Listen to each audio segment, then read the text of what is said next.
Let's do it. Welcome back to the show, everybody. I've got an awesome guest with us. I'm really excited to dig into things. Again, this is a podcast about all things sales and fitness. Today, we're mainly going to be talking about fitness. And to introduce my guest really quick before we jump into this, he has trained a lot of different pro athletes. He actually trained me back in college, turned my ACL around. We'll get into that later, but he's the creator of the DAG Method, which we'll jump into as well. And he's worked with some of the top athletes in the world. I can't even mention all of them, but I'll just name a few. Kyle Van Oy, Nokovic, the tennis player, Djokovic. Jokovic, my bad, Jokovic. And he's, I think you said 12 different or 15 different sports. He's working with all sorts of different pro athletes in golf, tennis, football, basketball, you name it. And I'm excited to have you on the show. How are we doing, Dave? Yeah. Oh, good, man. It's good to see you. It's been a long time, and it's Absolutely. just been fun to watch your process.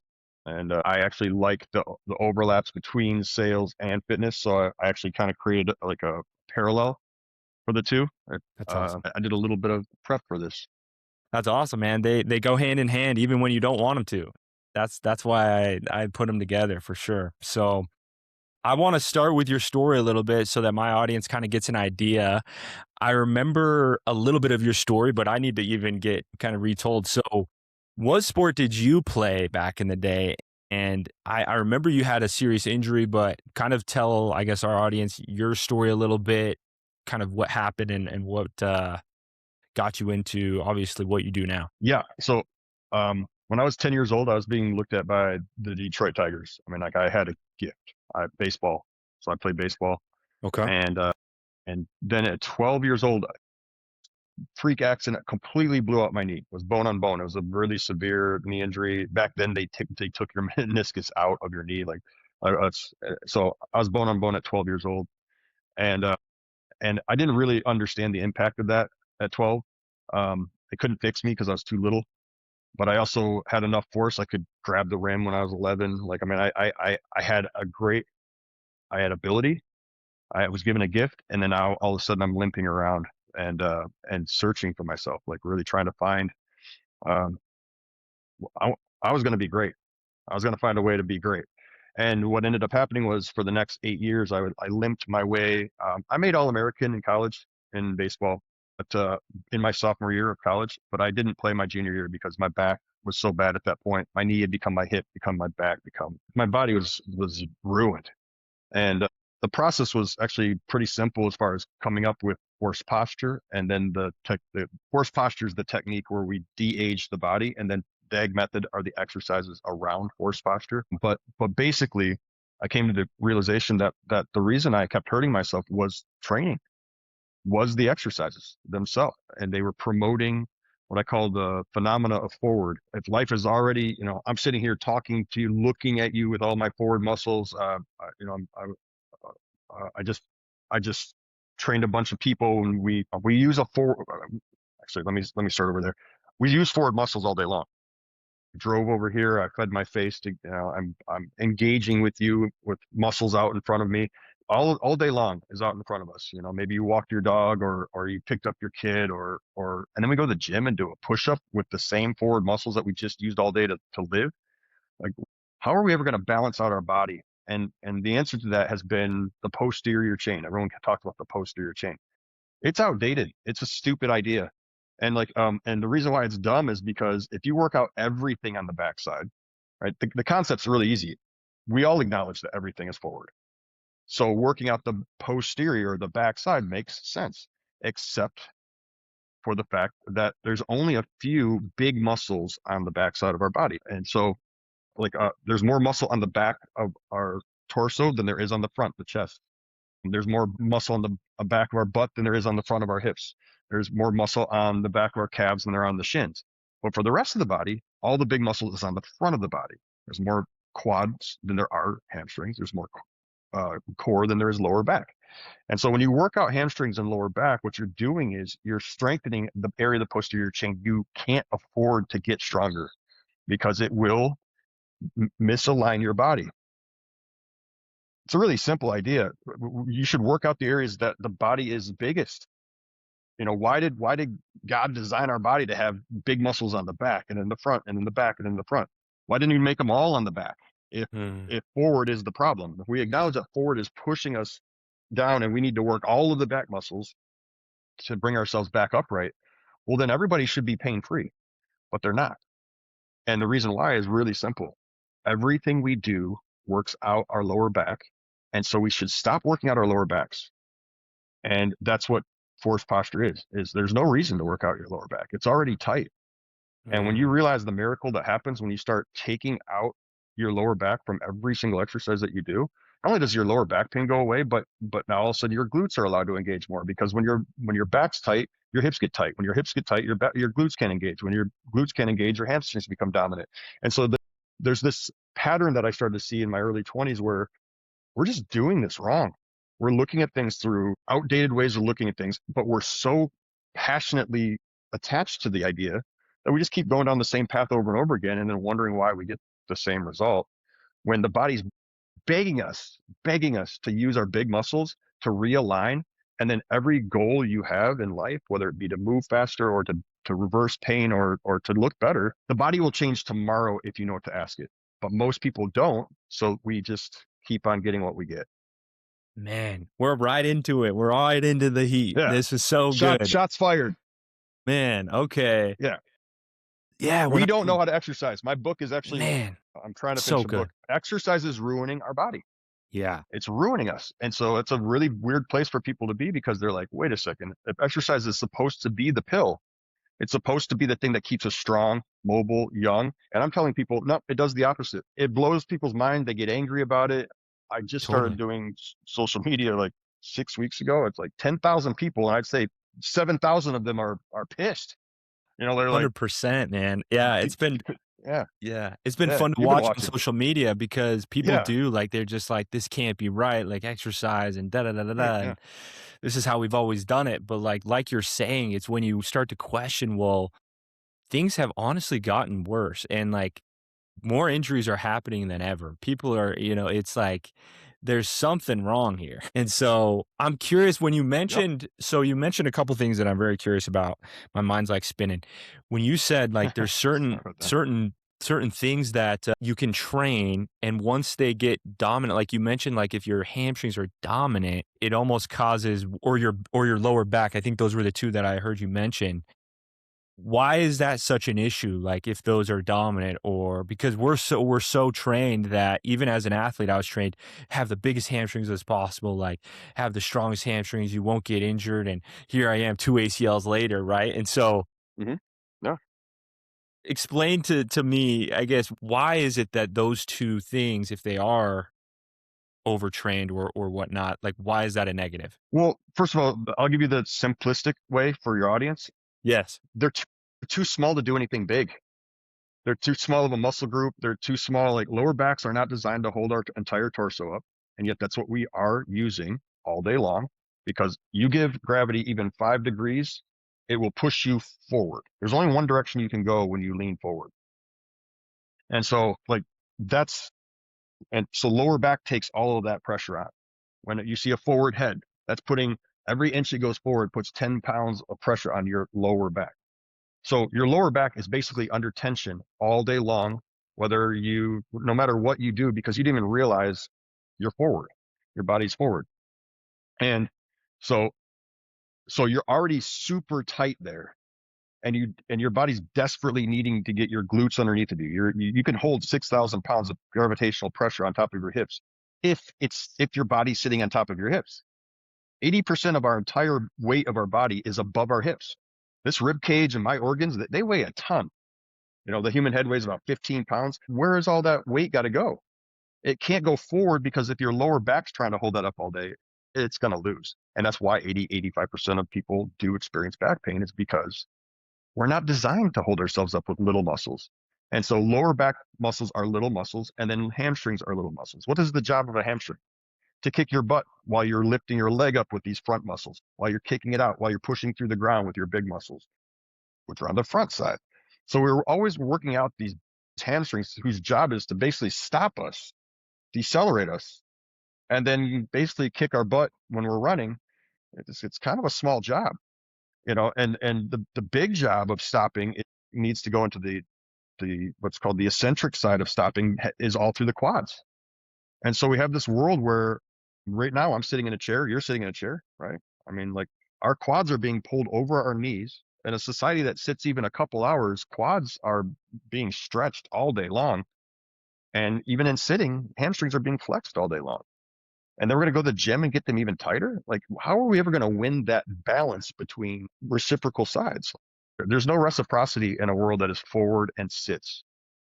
Yeah. And so what we're doing is we're playing into the fact that we're already too tight in our backs and we're already too tight in our hamstrings. And then we go make them even tighter in the gym. And then we wonder why our body doesn't work the way we want it to. It's because we're not aligned. We're not in balance. Yeah. And alignment can mean a lot of things, but to me, it means the relationship you have with your body and gravity. When you look at the best athletes, they almost look like they're running backwards. Their whole body, like Mm. it's really cool. I mean, when you look at the best sprinters, everybody else's neck is straining forward, and I mean, I'd have to show you pictures, but Yeah. it starts to get trippy when you look at, man, there's rules to basically doing things at a high level, Hmm. and but also to aesthetics, to gaining the look that you want, and to reversing pain. I mean, like, it's so logical, Quinn. It's like no one ever thought of it. It's yeah, it makes so much sense. It really does, and this was the thing back when I worked with you, and it's funny now, like, it's so easy to go back, though, to those old habits or, like, the idea to train the Yeah. way you used to train, and even myself, I catch myself like, "Man, what am I doing?" Or, like, I felt so much better when and I for my listeners, like, when I was working with him, like, it was mainly, like, you're really training, like or you're using your butt a ton and your quads like crazy. And I can't remember, was there another thing that Okay, so you'd so say think it's the about that. big You muscle, just said or was it? quads and butt, right? What are the As a trainer, what are the biggest muscles in the body? Yeah, there they The are. quads in your butt. You just Yeah, named them, there they are. Yeah, right? So why else would we focus on anything else when if it comes down to this is what's biggest, there's a reason why they're big. And if you're not good at using them, why would you even think about messing around with little ones like mhm, hamstrings or yeah, lower back? And yet, what do? The first thing when we get some lower back pain, we start to try to work out our lower back. It's wrong. You got to get yeah, if you worked out your butt, you will have instant results with your lower back pain. But how you do that is it's a process that, well, yeah. that's what I Yeah, do. that's the DAG method, baby.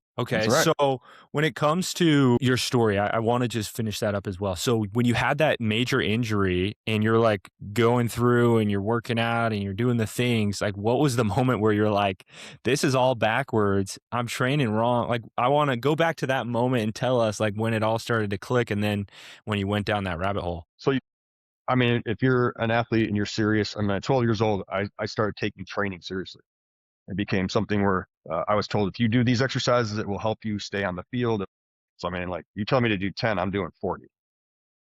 And so that progressed, and um, still in a lot of pain, but I wrote it off as, well, I don't have an ACL. I'm rattling around in this brace. Basically, everything they were telling me was coming true. And so when you start to see the pattern support itself, it's kind of like our beliefs, right? I mean, our beliefs are based on our past experiences, but that doesn't mean our future needs to be that way. It just means that that's what we know. So that's probably what's going to happen unless we change our path. Like, we have to think differently, or act differently. Well, that's what this basically equated to. I kept doing the things I was asked to do, and then I kept getting the results that seemed to, yeah, they said I'm going to be arthritic by 25. I mean, and by 15, 16, I'm starting to believe them because I'm in a lot of pain. But I keep doing the same things. It's 17 and then 18, and then it started to shift into my hip, right? And then the back pain and the sciatic pain was where I started getting floored. And uh, but I'm still squatting. I'm still cleaning. I'm still deadlifting.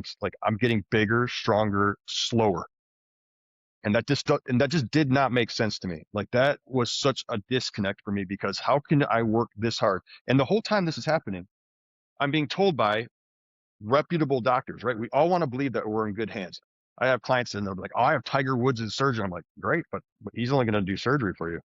Like, do you want to fix this or do Yeah. you want surgery?" I was like, "What's?" your goal. Like basically what they want to believe is I have the right people around me. I'm like, you don't need the right people around you. You need the right path for yourself. And that's what I give people. I'm basically going to give you the blueprint to your body, and then you're going to go do whatever you want to do. You just now know the rules of how to do it pain free. And so, but back to your point, there was one day I went to the physical therapist and the surgeon on the same day. And the physical therapist, and this made sense to me, was that we were working on my core because in my mind, well, my back's winning, definitely. So my core or the opposite side must be losing. So they're telling me to do tennis. I'm doing 40. I'm doing the planks longer than, but what I started to notice was like, man, it's hurting me more. The more I do, the worse this gets. And so I went to the surgeon that day. I left physical therapy saying, I can't even feel my foot right now. I started to get drop foot. And I went to the surgeon and said, Doc, man, my career is ending.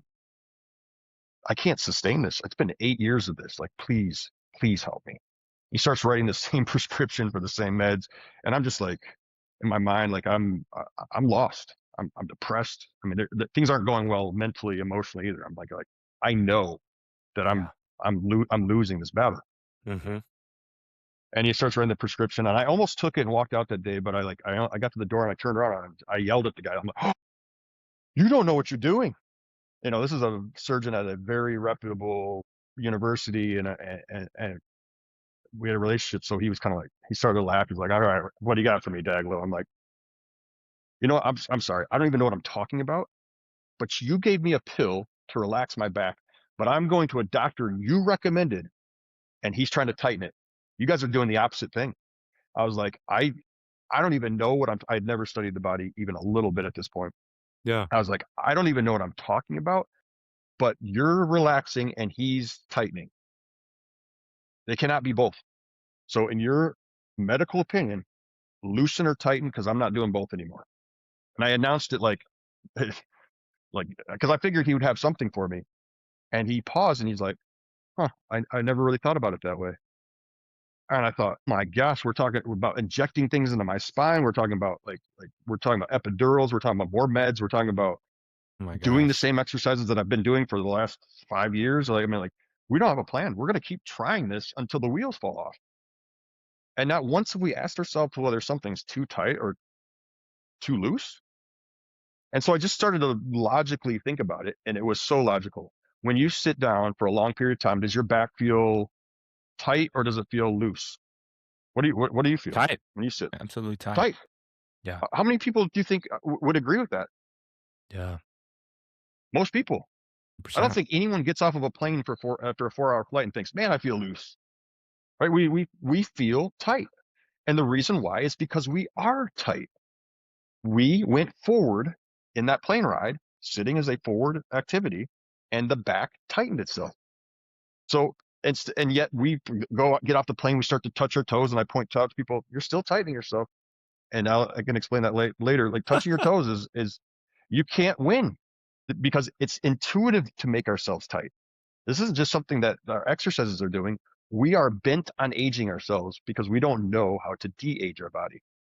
And so I Yeah. started to do, so I walked out that day thinking, he's never even thought about whether a muscle's too tight or too loose. Well, then I'm screwed. Like I am on my own. And it took me down my own path. Like I was just like, I'm just going to start doing the opposite of everything. Well, first of all, I'm done sitting. That was the first thought I had was like when I sit, things get tight. And if things are getting tight, so I'm going to go from the first presupposition is backs are tight. Everybody's back is tight. I mean, I made it like a universal thing. This is Mm-hmm. so like people that sit are going to have tight backs.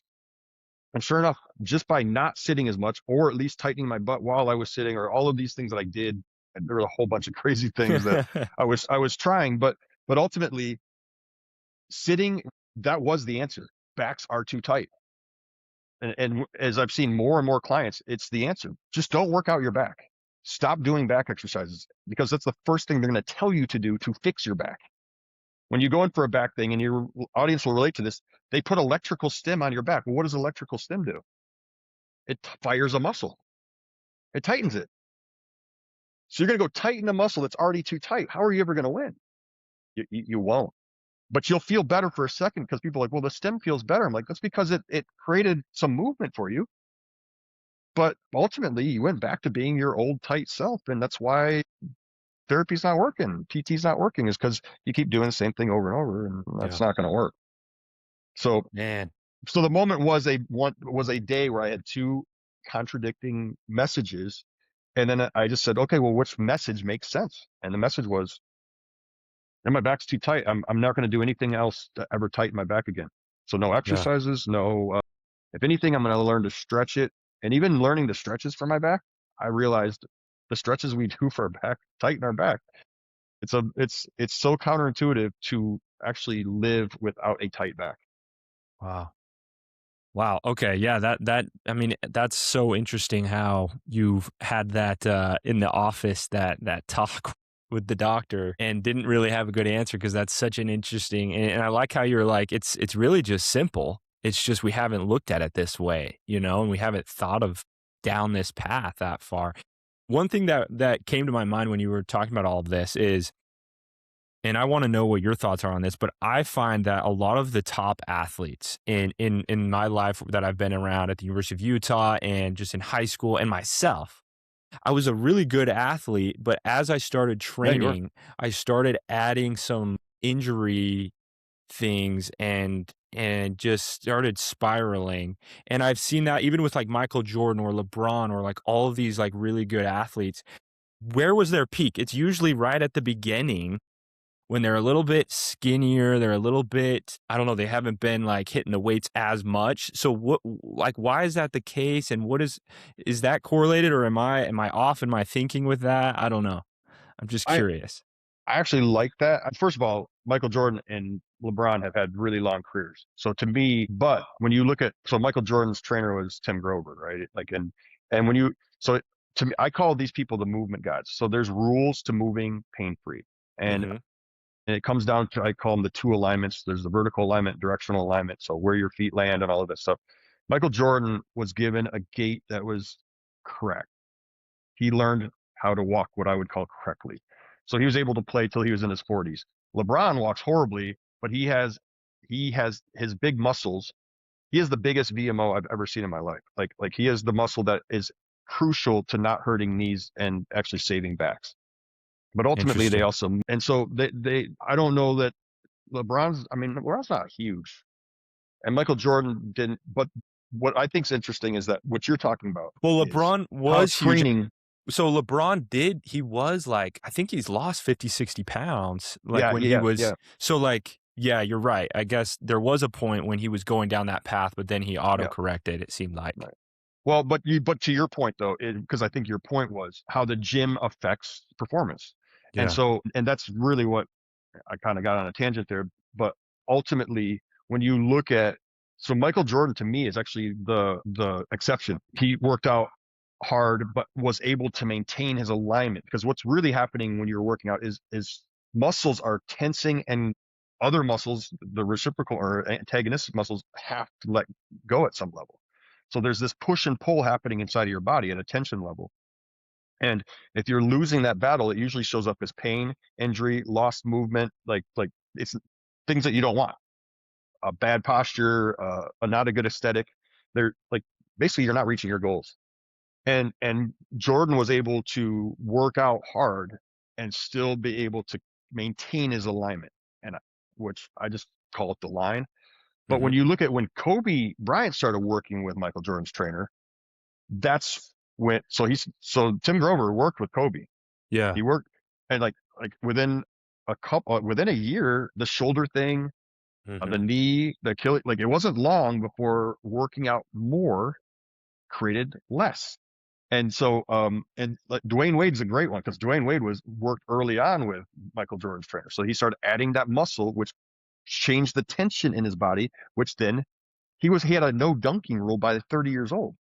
Yeah, Like, and he so, was a so freak when athlete, like, he had that already. he It already wasn't had it. like he trained and got there, like, I think that's kind of the thing that I'm pointing out is it's funny Yep. how sometimes training almost the wrong way or, Gets in adding the way. muscles in the wrong way, in the wrong places does seem to correlate with Well, look at your own story. Yeah, I mean, right? dude, You my just said you were already a good athlete, but totally. they probably wanted you to add 25, 30 pounds. Well, what does that 30 pounds do to your body? It changes its alignment. And Yeah. so when you change your alignment, now your mechanics when you run change. Now you're like how you decelerate changes. What muscles you decelerate with changes because everything is being tracked by your brain. We have access to this muscle. We don't have access to this muscle. Like, so let's use this one instead. And pretty soon you don't realize it's happening, but your movement patterns are being controlled based on basically your weakest link, like, and so if your weakest link is, I got my hamstrings really strong at the expense of your butt and your quads, are you out of your mind? How do you think this is going to work? And, Mm, and, and it ends up in resulting in predictable injury. Like it blows my mind to think about like, so baseball, I was baseball world, but like baseball, you get bigger in your shoulders, right? Your shoulder's going to come to here. Well, if your shoulder can't move much because it's fixed in this place, where's all the pressure going to go out to? The elbow. Look at the elbow epidemic that we're looking at in baseball right now. $150 million sat on the Dodgers bench this last year. And it was so fixable. I could have saved them at least 300 million of it because the stuff that they were dealing with, the stuff I fix in days. And so it's crazy when you look at what is the purpose of exercise in general. And that's what we don't have an answer for is we're just going and exercising because we think, well, I got to stay in shape. Do you? Or would you be in a better tension state if you did nothing? Just go on a walk. Go do something else. Like, but now if you crazy. want if you want an aesthetic or you have a goal, well, then you got to do something. But what do I do without breaking myself? And until we have, so for me, I'm working on this thing. I believe what I've come up with is the first user manual to the human body. You weren't born with one. I wasn't born with one. If we Yeah. start walking, your son, right? Yep. Or Yep. daughter, the Son. son, Yeah. right? Who taught him how to use his muscles, Quinn? He's He walking, did. right? Yeah, he's just learning. I don't know. He's just Is he learning learning how to. right? I mean, you would think so. You would think that How, naturally how he would he just know? knows. He just know. He does. Did you? Maybe What, not. if he? What I'm trying to say is like we are making executive decisions about how we are going to spend the rest of our life moving before we even understand why it's important to get to the bathroom without a diaper on. Yeah. Like we are making all of our executive decisions about movement before we even understand our own existence. That's that's a very it's look at even simpler. If you're going to build a building, right? You don't just throw up a bunch of two by fours and nail things together and be like, all right, that should do it. Everybody in. It takes planning. It takes years of education getting your degree in engineering. You got to understand how you got to understand the materials involved. You got to understand gravity and physics. You got to understand like there's years of planning that goes into building a building because what are you trying to do? You're getting it into a perfect alignment with gravity so that it doesn't stress and topple. Well, why would the human body be any different? You give the body 5 degrees of forward lean. Well, you give a building 5 degrees forward lean. What's going to happen to that building? It's going to fall down. Could fall eventually. Yeah. What's the difference between a human being?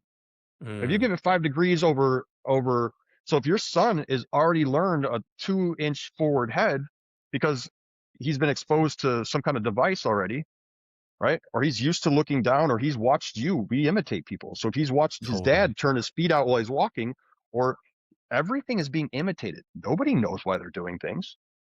They can Yeah. barely speak. That's a great point. That's a great point. Yeah. So that's what I'm trying to teach people is you've never learned the user manual because we never got one. And yet everything else in life has a user manual, right? You don't even get a popcorn maker without there being a user manual.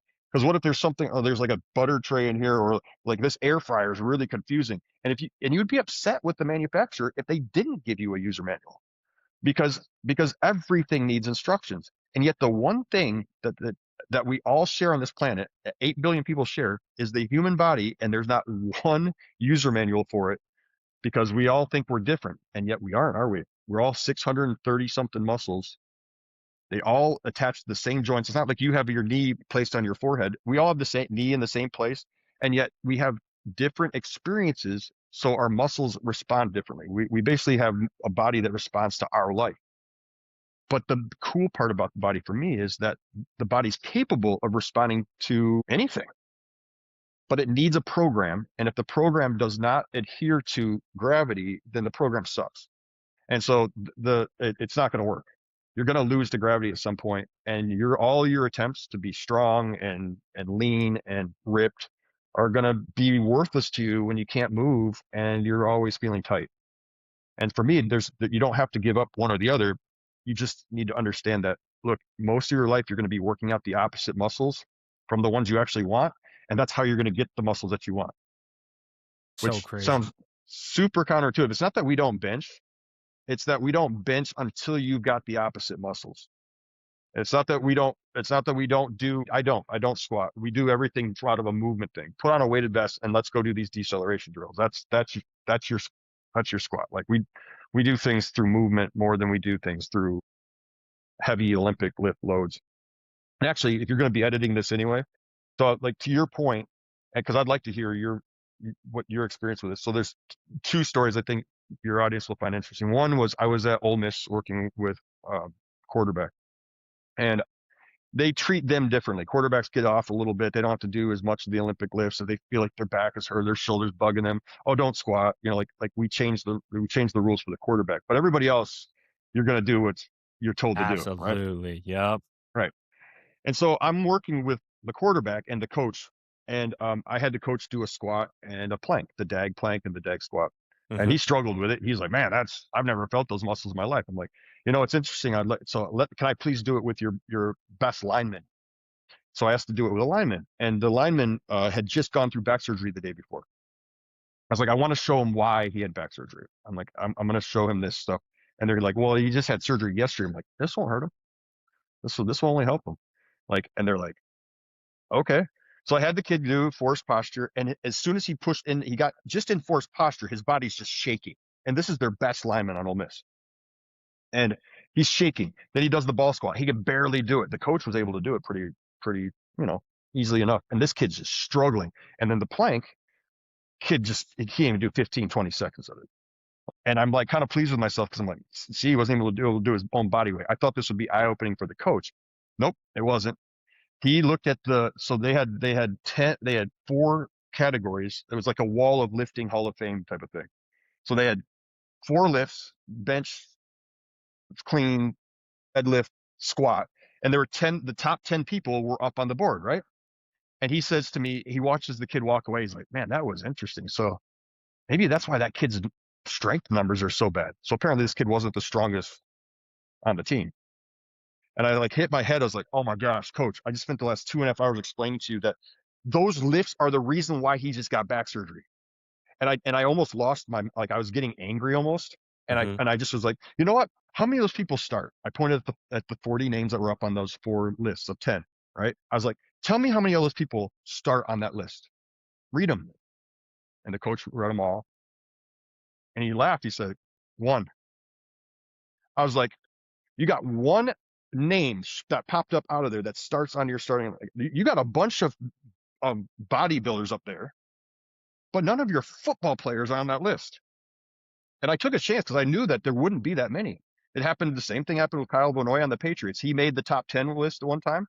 And I said, you got to send me the top 10 list. And on that list was two other players I had worked with. These were the most balanced bodies on the team. They did it through like this scientific program of whose body's balanced. And on the Patriots, there was only one other starter on that list. And everybody else was a kicker that was going in for a hip surgery. I remember that one. And the other one had plantar fasciitis in his foot and hadn't been able to play for 7 weeks. I'm like, and these are how you're grading balanced bodies? Like, why can't you just see the imbalances right in front of your nose? Like the guy can't move, but he's balanced. And so How were they grading it by the off of a balance? Like, force plate. They were jumping oh, off a okay. force plate, and the way they landed showed their strengths and where they were exploding from. And I was like, you're going to find out if a person's kinetically aligned through a force plate? Because I just worked out with that kicker last week, and he's got a torn labrum. And so, like, whatever you guys are doing, like, whatever your test just showed, who cares? The guy can't lift his leg into the shower. Like, what good are your tests if the results aren't leading to someone actually healing and getting back out on the field, and more importantly, getting better? And so Kyle just had sent it to me because he thought it was funny. He's just like, dude, I made the top 10. It was a joke. He's like, I don't want to make the top 10. I'm not interested in making their top 10 because to make that top 10, you got to be like the gym, Mhm. that guy, like Yeah. like a hero. You got to be a weight room hero, and none of the starters are weight room heroes.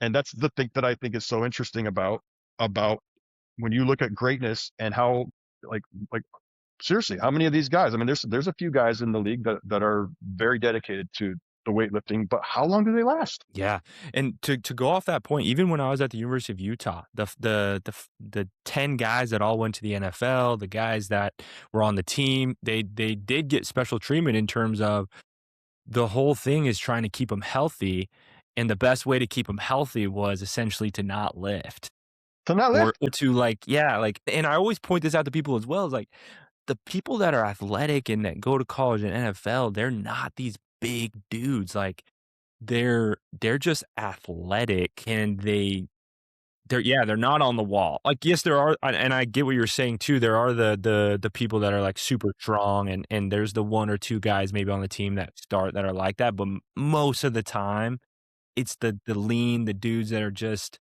athletic and they don't get in their own way with the weight room in a weird way. Yeah, the weight room can be because muscle can stop movement just as much as it can help it. Mm, So if you got the wrong muscles, it will stop you. It will put the brakes on. It's a yeah, it's very simple. It's called reciprocal inhibition, but basically, a muscle will not be able to overpower a weaker muscle, and the body's keeping track of that. And it will put the literal neurological, neuromuscular brakes on your body. And if you don't know how to undo that, you're going to wonder why you're getting bigger, stronger, and slower. yeah. And it's really easy reasons why. That's so interesting that you went and tried to get this college team to see the light, and I had the same issue. So when I worked with you back in the day, first of all, when I worked with you, this was the first time in my life since my first ACL injury that I hadn't had this knee pain for years. And so just to give some of the perspective here, like it works. Like the way that he trains, the way that he does these exercises, it really does work. The issue I had was coming back in to University of Utah, and first of all, I had issues with I mean, I'm not gonna go into my whole thing because that I doesn't already matter, I but, already like, know. Can I I had just too tell your much audience weight. what happened? Yeah, yeah, go ahead. You didn't have the leverage because you had been hurt. This is such Yeah, an easy cycle. Because you totally. had been hurt, you didn't have the leverage. You just said the best players get the They different do, treatment, right? 100%. So you weren't able to come in and be like, look, I'm not going to be doing that lift because it bothers my knee or like that. Like you were still forced to do what they asked you to do. And yet you had this new paradigm in your mind of saying, man, there was a way to get stronger without doing these things, but I'm not in a position to call my shots. So to your point, like when you look at what when somebody's players that have made it basically, Mhm. they avoid those lifts. Why? Well, because at one point they're like, man, I'm on the cusp of hurting myself. They intuitively know this is not the way. You intuitively know I just experienced no knee pain. Now I've got to go back to the lifts I know cause it. And you're at a crossroads because you would have needed an advocate, me, to come to Utah and try to do the same thing I tried to do at Ole Miss. The only problem is that I probably would have run into the same thing at Utah because look, we've got 17 people on the staff that look at things through the same scope, and you're going to walk in here and tell us how to do it different It's based never off of gonna work. one guy's knee. It was never going to work. But to your point, is that it's really powerful to watch the fact that if an exercise is good, then why do some players not do it or can get out of it? Like, well, he's got a bad back, so we're not going to have him do a back squat, and he's one of our best players. But this guy over here, he's going to do a back squat. Why? If it's not good for his back, why would it be good for this guy's back? Why would it be good for anybody's back? If it's not okay for your star, why would it be okay for this person on the lower on the totem pole? And it's because we don't look at it that way. What's good for somebody might not be good for another person. No, it's what was bad for his back is slowly becoming bad for this guy's back. Mm, And so, like it hasn't, the straw hasn't broken the camel's back yet, but give it a year, give it 2 years, maybe give it maybe you make it till you're 30. But at some point, you will break down to forward. wow. Yeah, no, that's a great point, and I completely agree, and that's what exactly happened. I'm also curious because I've also noticed that the best athletes, they may gain some weight because a lot of these college coaches want you to gain weight. And I also realized that a Yeah. lot of the top athletes would maybe, no joke, they would literally put weights in their pocket to act like they were heavier. Yeah, sure. Good for And them. Good for all them. the top athletes would drop weight before the season would start, like 10, 15 pounds. Like they're just I've never trying seen to it make any the other way. coaches happy, whatever. But I'm over here thinking, I got to make the coaches happy. I'm trying to, be this person. But I think that I put on 20, 30, 40 extra pounds that honestly just hurt my athleticism completely Mhm. as well. So Yeah. what is your take on What if that? you had What to is your played take on undersized? weight and whatnot? And like, and I'm talking not linemen. I'm talking athletes or people that are, I don't even know, other sports too, that. I was talking to an assistant GM for UCLA football Mhm. a couple weeks ago, and this blew his mind. And to me, I think your audience is gonna be like, "This blew his mind. This isn't common sense."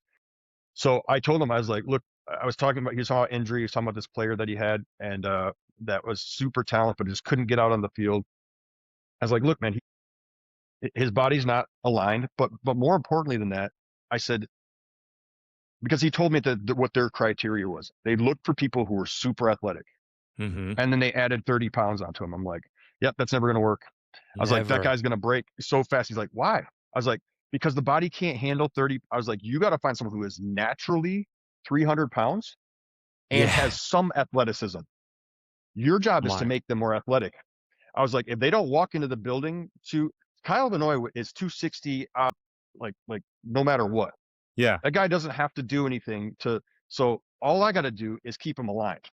Mm. He he's already a force. That dude. But if you add 30 pounds to something, what do you think is going to happen? What I mean, something's going to change. And You it's got not just the weight; it's the way the body experiences your muscles. Your muscles now it's a new experience. You're a new person. yeah. You have to move differently. Your center of mass changes. You're like now you're top heavy. Now you're decelerating from a different place. Everything changes when you add 30 pounds. And it blew the guy's mind. He's like, wait a minute. I was like, why don't you take a guy who's 300 pounds and make him athletic, as opposed to trying to find someone who's athletic and add 30 pounds? Because I can tell you right now, how like really, really look at your starters over the last 10 years. How many of them were the guys that were undersized and you added 30 pounds and they became the story? And he started to laugh. And I guarantee if people just looked at this through a scope, yes, are there the guys that make themselves into something?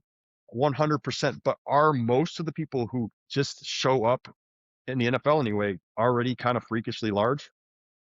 Yes, Yeah. they are. And if you are young, undersized, if you're going to add 20 pounds, you better understand alignment, or else you Mm. are going to screw your body up. So if you had learned what we learned Yeah. about your body, there's a world we could have added 25 pounds to Quinn Fabrizio. It's just Okay. that you would have understood that, but your movement, but not at the cost of your movement. Got it. Got it. And so Okay. like you got to eat this many calories. We're gonna work out these muscles. You would have gained size. We can do that. Okay. I had a tennis player gain 40 Wow. because he ate nothing. He was so like it's not to me. It's not the size. It's how much force did you gain by getting bigger? Because Mm. like if you lost force production, basically you became slower or you got injured in the process. Injury is a good way to slow you down. Then I would much rather run into a guy at 225 pounds at full speed if I'm athletic than at 240 pounds with less speed because I've lost access to my coordination. Yeah. I mean, Yeah. like That's how I feel. I I want to be feel able to fly.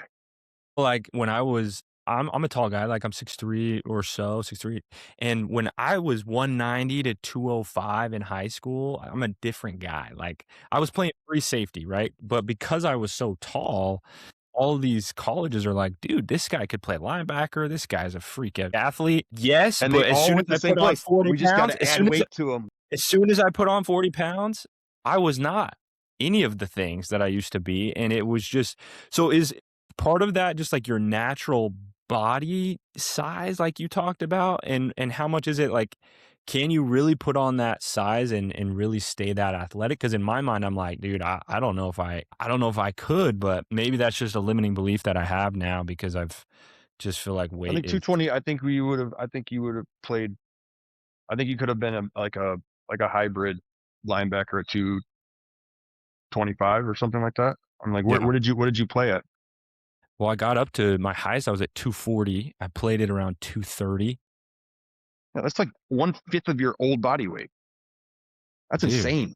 yeah, it was terrible. It I was mean, how terrible. much strength can you possibly get to come to make up for the 40 pounds you just gained? There's not enough twitch in anybody's body to overcome 40 pounds of anything gained.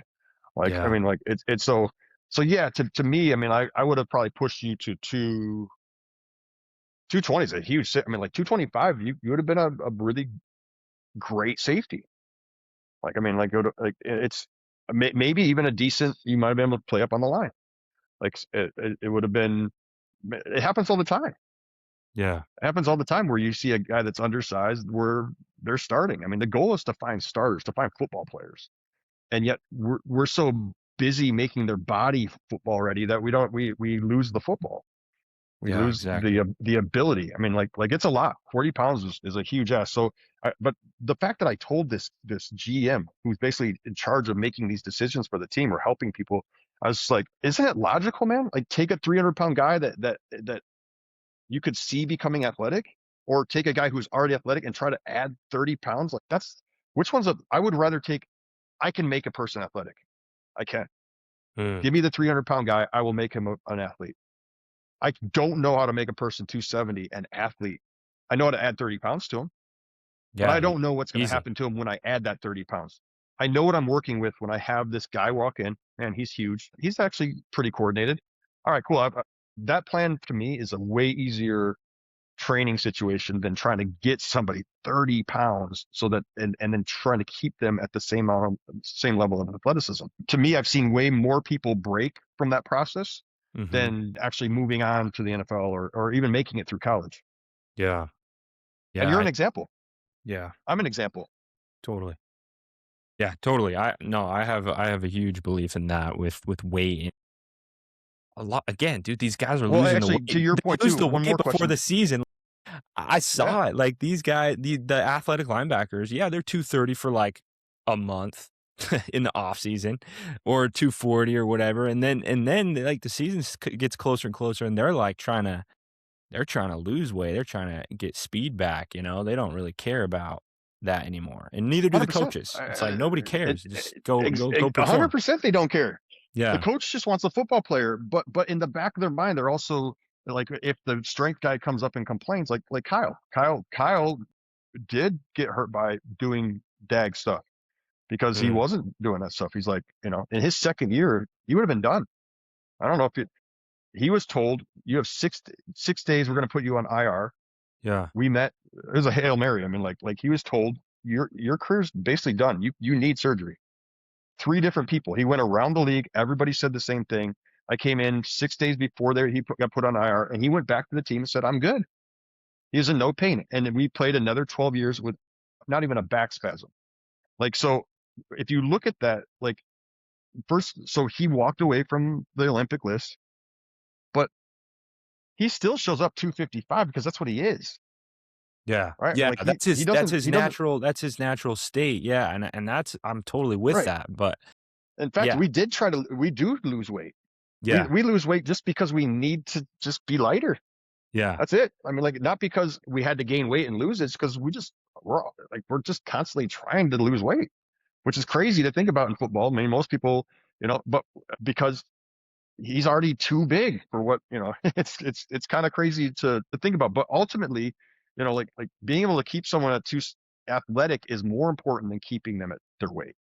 100%, I think that's a 100%. really, and I think one of the things you just mentioned, I said you and I've experienced this, but you've watched it too. You've Mhm. watched people go through this process more. And a person who's listening to this that's been in the locker rooms is going to be like, oh my gosh, the guys that just showed up 300 and became athletic made it way off way better than the person that came in athletic and tried to add a bunch of weight. I think that will resonate with people for sure that are Yeah. athletes and have seen it 100%. It resonated with that coach. It resonated with that GM. Yeah. And the fact that that's not even that never logically passed through his brain is crazy to me. And that it hadn't passed through the Ole Miss's brain. It's not passing through these people's brain. To me, the next level of competition if you want to get ahead of the curve, teach players to become more athletic that are already heavy. Go find the freak of nature kid, Yeah. physically, Mhm. and then and then and then develop the athleticism. Like stop. That guy's face still cracks me up. He's like, our whole paradigm is going out and finding athletic kids and adding 30 pounds. He's like, and I was like, and how many of them break? He's like, so many, so many. I'm like, But maybe that's not the paradigm. I'm also curious why not just take the athletic kid and keep him athletic, like, and slowly maybe gain a little bit of weight, but why do they go so quick to jump in the gun on the weight? I don't know. That just Because they do, because let's just say that you have a left tackle. You got, man, this yeah, kid is athletic enough to be a legit left tackle, but he's okay. 270. That's not Alignment, feasible. okay. Yeah, Yeah. yeah. I think that we treat people like linemen. I think I so really too. do. I mean, what is because you got treated the same way as a I did. safety, Yeah, they're like, "No, this guy right? isn't a safety. He needs to be a bigger guy. He's Right. tall." But could you have been a good safety at 209? Yeah. I Can you think be a so. linebacker at 205? Nine? No. Probably not. Maybe. I But should have here's the stayed a thing. safety in my mind. In my mind, I should have stayed light and stayed fast. That was what was unique, right? Like, my athleticism, when I put But on you the kind of wanted to size. play linebacker. Well, not necessarily, I didn't. No? Okay. I think for me, it was they were always putting in my mind, "Dude, you would be a freak linebacker because 'cause you're so fast. If you put on 30 Right. pounds, Sure. you'd Sure. be a Yeah. Yeah. freaking If you, animal." And I get that mindset because it sold me on the idea like, "Oh, wow, if I'm that, I mean, I'm gonna be faster than these linebackers for sure." But then all of a sudden I put on 30 pounds, I'm slower than everybody. It's like, I don't which know, is it just why did it's so, backwards. and there's so many people that have experienced that, Yeah, where everybody feels slower when they start adding weight. They do. And so totally. like it's like when you look at these guys like a Miles Garrett or something, he's just that. These guys they come in, they're already that. Like you get the Max Crosby story or something like that, or the TJ Watt. Well, actually, TJ Watt was a pretty large dude, but like there's always those examples of guys that like dig deep and become something that they weren't. But for the most part, if you look at 90% of the NFL, those guys were just there physically, Yeah, and they don't and and yeah, they don't let that get in their head, like, a lot of times, like, I remember when, Snoop was at Tyler Huntley, was at Utah. I mean, I don't even need to use his name, but they were wanting to put on size, and he's already a freak athlete, he's a quarterback, like, what's the point of that? Like, why are we doing that? And I mean, he was like, "Oh, okay, I guess," but, like, he didn't. He just wanted to stay where and I good think for him. putting on the 10, 15 pounds that they did is when injuries started to happen, and it just I'm like, "Man, just leave him. He's already the best, like, I leave don't him know if you saw alone." my post about Tom Brady about like if you look at his body. I mean, he looked like Gumby. Like it's not impressive. But Yeah, to me, that's why Tom Brady had such an effective career is that like it was not about weights. It was about he was actually too weak to hurt himself. He so was crazy. if he had have added the Andrew Luck thing when I was with Matt, the quarterback from Ole Miss, Mhm, he when I predicted Andrew Luck would retire even after he won comeback player of the year, I'm like, yeah, his shoulder's still a mess. His mm. mechanics still are, and then he retired the like beginning of the next year. Like that, Matt was like, this is insane Dude, because it's nuts. and so it happens at every single position and every single sport. It's happening in baseball. Like we're gonna start making you bigger, stronger, slower. Football, bigger, stronger, slower. But basketball is fortunate. The guys are like Dwight Howard's a great example. Like he was such a freak athlete, and he added 40 pounds. When you start looking at who really added weight, and then go watch their career. Totally, And dude. my business partner actually talked with Kobe Bryant a couple weeks before the crash, and Yeah. he asked Kobe one question. He's like, he asked him, he's like, how many people completely avoided the weight room on purpose and had longer careers than you? Was one of the questions I asked it, and Kobe's response was he was like, no way. He's like, I had 30 people just pop into my head because the question wasn't who had more prestigious careers that weren't in the weight room. It's like who just played longer than you, who was able to show up every day and they didn't step away in the weight room. And he was just like, because at this point, Kobe's got shoulder issues, knee issues, Achilles issues, and he's just like, and so to me, the message to Kobe is like, did you need to be that strong to be as great as you were? Did you need to work as hard as you did?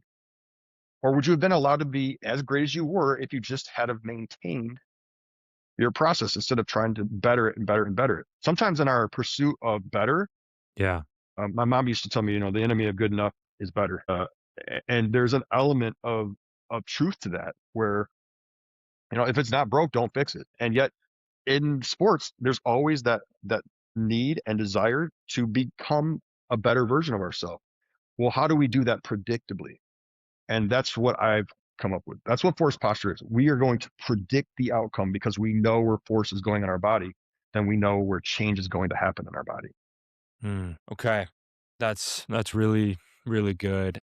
I'm curious now, just pivoting a little bit. I know we've talked a little bit about Mhm. backs and whatnot. Now, my family has Yeah, had 6 ACLs. yeah, My brother is honestly probably a better athlete than me, and what's funny is he overtrained his hamstrings. That's a whole nother thing, and then he couldn't, but he was the fastest guy. He took state as a Can I sophomore, can I like, call this right now? absolute savage. Go So ahead. tell me about your brother in a second, but I'm going to give you Yeah. a prediction right now. Wait a minute. So is it the one you sent me the video of? You sent me a video of your brother blowing out one of your brothers blowing out a knee, Yeah. Yeah. and I told you he's My too brother. forward. Yeah. I actually did. You showed me the Yep. injury. Yep. You sent me the clip of him running it, Yep. and he was forward. His center of mass, his face was It's in front turned of his knees. I call it face behind absolutely. knees, Yeah. right? And so he was able to create this huge amount of force. You said he was state champion, or I'm sorry, Yes. He was state, yeah. Took state as a yeah, sophomore, like, completely just the fastest could dude. fly, Could yeah, fly, dude. yeah. Absolute. Yeah. But And just he did yeah, it forward. and just So he injured. would, if I would have trained him, I'd be like, look, we got to get your mechanics up right. Not because you're like, we want to change your speed. We got to change your force distribution. Too much pressure when you're forward, the weight goes into your knees and your lower back. Mm, So it's actually a credit to him because he would have actually gotten faster if he had have learned the DAG version of speed because he was already fast. So but and he would have probably equated to, well, that's partly because my hamstrings are so strong. I'm like, really? Weren't you fast before you even did any hamstrings stuff? I mean, like, exactly. weren't you, Yeah. like, and that's where people start to say, well, yeah, but I wouldn't have been this without this. I'm like, well, but you're not even able to run right now because of all of your injuries. And so, like, great, you did all this work to attain what? An injury. A lot of people are like, well, I got faster and you injured yourself. Like there's no way to separate those two things. Okay, because you will produce more force if you get stronger. Mhm. But if you produce more force and you break, what good was the training? So you have your brother, and I have that video running in my head right now. You sent Yeah. me a clip, and I was just like, it's hard to explain this to you, but basically he's too forward and the pressure's going into his knees. Mhm. It's a very predictable injury, actually. You have a guy with great force, and then his basically his upper body weight is sitting over his knees instead of his butt. And all he would have needed to do was practice a different position when he was running. I mean, like it would have been a little bit weird for him, but he's already fast. He's going to figure it out. Totally. And so yeah, for back to your question. So I'm sorry I cut you off because I want to make a prediction on your show though. So Kenneth Walker started working with knee over toe guy. Do you know who knee over toe guy is? Yes, yes, I've actually followed some of his work. I was actually gonna ask you about that Yeah, as yeah, well. yeah. So I have I love some things about knee over toe guy, but he's super focused on the Nordic hamstring curl. And the Yeah, professional athletes true. he's worked out with get so messed up so quick. Like, so if you look at like Bryce Harper, his was his big one a couple years ago. They started doing Nordic hamstring curls. Guess what happens? Bryce Harper is now a first baseman when he was paid to be a right fielder because he can't move. He he hurt his knee and he hurt his hamstring. He actually hurt his hamstring. So so and now so Kenneth Walker started working with him recently. I saw it. Big prediction. Kenneth Walker doesn't play. He just got paid a bunch by the Chiefs. Right? He doesn't make it through. He misses half the season. Mm. So sad, man. Like, and because he's already having injuries issues, and now he's going into a program that's focused heavily on hamstrings, and like, so yeah, it's gonna be tough. And because Kevin Walker, his gait is so bad, is why it's gonna hurt him most. Are you talking feet? Is that what you mean by Feet turned gait? out, yeah. Yeah. Yeah, Okay. and Neo Vertogi doesn't address that portion of it. So he's going to get stronger knees, but it's not gonna be his knees are going to become an issue. It's going to become more like adductor stuff. I mean, we might even see a lower back out of Kenneth Walker, but it's going to be very tough for him to go through that program and not end up with something problematic. Yeah, it's funny that you say And I that love because Neo Vertogi because what Ben Patrick did, Neo Vertogi did was he took a very simple science. Don't let your knees go past. He took a simple study from Duke University and he said, where it said, knees are under the most stress when your knees go past your toes. And so they started building protocols. That's where we came up with the idea of keep your knees behind your shins when you squat, were these scientific things that started coming out from universities. When really, what movement ever starts without knees going past the toe? None. So Ben's message was really simple. Your knees have to go past your toes during movement. They have to go past your toes when you jump. They have to go past so you have to train your knees to go past your toes or else they won't be strong enough to handle the force. Science heard it and said, well, if it's putting a lot of force in our knees, we should stop doing that. And logic says, if I'm going to use my knees, I need to practice putting force through them so that they can handle it.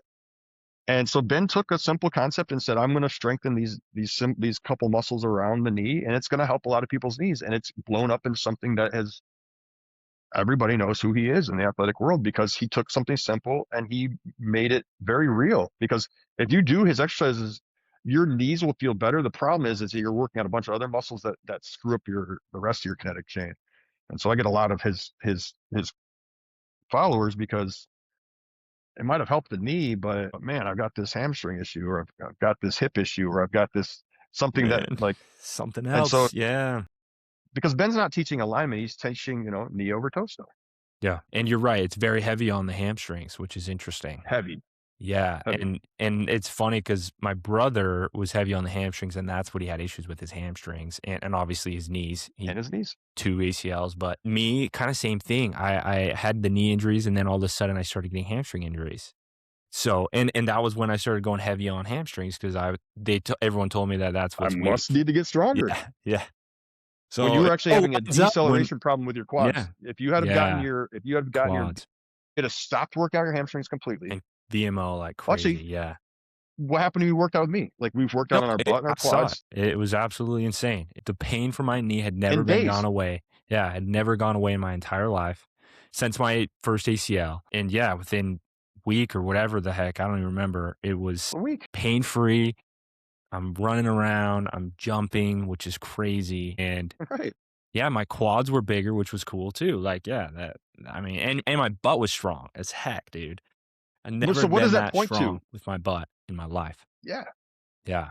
And so it points to me to something very simple. If you've been doing something that's caused you pain, then do the opposite. Yeah. Do the opposite. And the opposite ended up being your butt and your quads, which now at a logical level, those are my biggest muscles in my body anyway. Totally. Why aren't we focusing on these big muscles? Man, that's It's so the good. answer. It's the answer. So good.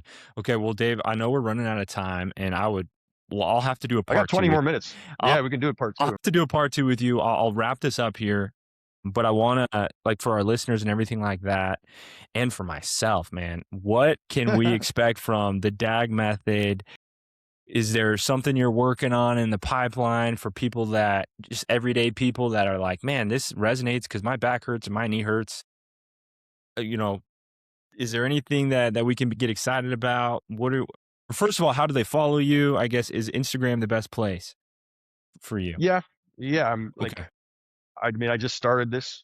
I mean, I really did. So at DAG Athletics or at Forced Posture Professor, and then trying some YouTube stuff at DAG Athletics and at DAG Athletics at TikTok. Those are the places I'm trying at the moment. But yeah, I've worked really hard to get to a place where, so I've got the DAG online universal design of the human body protocol is what it's called. So Nice. we're going to so the UDHB protocol. It's going to be I believe it's going to be on Trainer Eyes Okay. in a week. Well, let's And go in so a week. Okay, so yeah, people will be so it's able going to to learn these exercises because I know we talked about like the DAG squat, the DAG lunge, and these things are phenomenal, guys. Like it is pretty freaking cool. They'll be able to know what that is and do some of these exercises we've talked about today in a week or Yep. I'm two, going to keep potentially. stack. I'm just going to keep adding. There's hundreds of exercises. And so it starts off with horse posture, understanding how to release the muscles that you didn't know needed releasing, stretching the muscles you never thought needed to be like, so I'll give you like an example, like doing a stretch across your arm like this. Don't Hmm. do it. Super bad for you.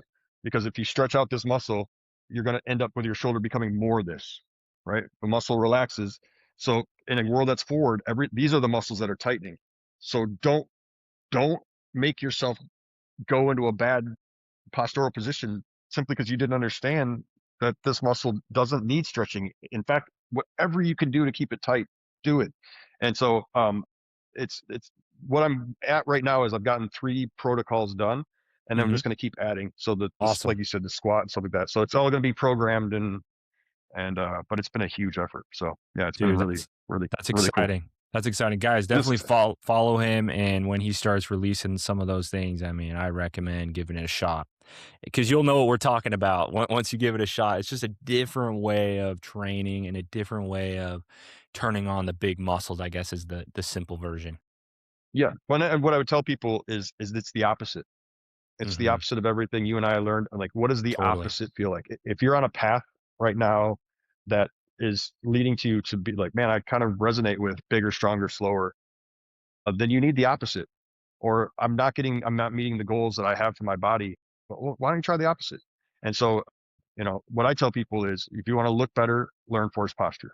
If you want to feel better, you want to reverse pain, learn force posture. And if you want to move better, if you want to run faster, whatever your goals are, learn force posture. And the exercises around force posture are DAG methods. So Awesome, man. yeah. That's killer. The one question I always ask with my people that I have on the show to wrap this up is, Mhm. and this can be just I just like to hear your perspective, and it could change obviously, but right now in your mind, what is your definition of success? Like what would you say is this is what it means to me at this point in your life, success, if I were to ask you? A community, the community that you build, the people you value you back. I think when you're able to, a lot of what I've created came out of my own chaos.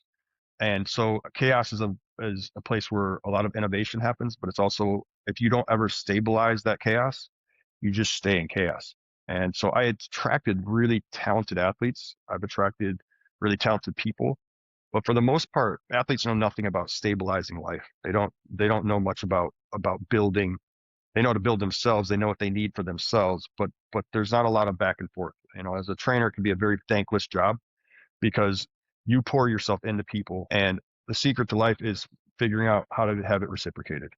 And it sounds selfish, but it's not selfish because you can't keep giving if you're not getting. And so what I would tell people is the only way you're ever going to grow is if you're around people that are actively growing. And so if they're not talking about growth, if they're not talking about building their community, like Mhm. around them, their team, right? Like a trainer is a part of the team. If they're not helping you build, then you got to question whether they should be allowed into your life, because I've let a lot of people in that I thought would help me build based off their talent, based off of what they told me. But when you look at their actions, to me, the success has been elusive. I've had to go down the last year and a half for me, it's been like, you have to stabilize yourself to be successful, because whatever you want to offer others or sell others, you can't sell what you don't embody yourself. And so, I think that that's just a huge piece for me at this point is I'll be successful when I've taken my talent and I've created a community that actually I know I will support because I give everything I am, but it will support me back. And that's when I know that I'm where I need to be. That's awesome. That's a great definition. I love it, man. No, I'll leave it with this, man. Like you've definitely changed, the way that I've looked at things, and you had a huge impact on me and still do. And I appreciate that time that we got to work together. And dude, we worked from Yeah, sun up to sundown, I and we know. just You worked your grinded ass off, together, man. and I've learned so much since then. And I'm excited to teach my son some of these things so he doesn't have to experience the same things I did, right? I mean, that's the best thing Yeah. about kinda getting another shot, but, I appreciate your time, Dave.